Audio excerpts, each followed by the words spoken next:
Hello everyone, Pedro with you, and in this video I'm going to show you how to fix Face ID not recognized on iPhone. So actually it's very easy. First of all, if you get this type of problem, you need to go to the settings and scroll a little bit until you'll find general right here.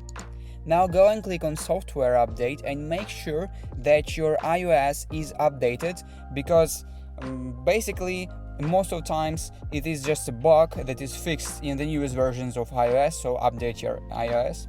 Now go back once again and scroll down until you will find Face ID and passcode right here. Click on it. Enter your passcode. And right here, if you scroll down, you will find the button called Reset Face ID. So you need to simply click on it. It is unavailable for me because stolen device protection is turned on my device.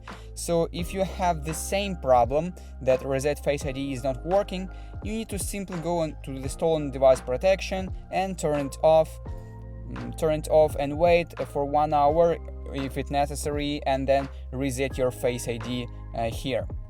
Now go back, and the next thing I'll suggest you to do is to simply clean your front camera, because maybe the reason is it is dirty, and basically that is why it is not recognizing your face, because it can't see your face clearly.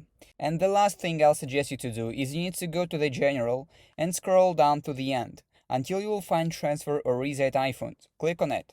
Now go and click on reset and click on reset all settings. So basically Face ID and security delay is also need to be turned off, and all the settings will be reset, and it usually helps to resolve all the problems with the settings on your iPhone, including Face ID. And basically that is it. That is how you can fix Face ID not recognized on your iPhone. If you found this video useful, leave a like and subscribe to the channel.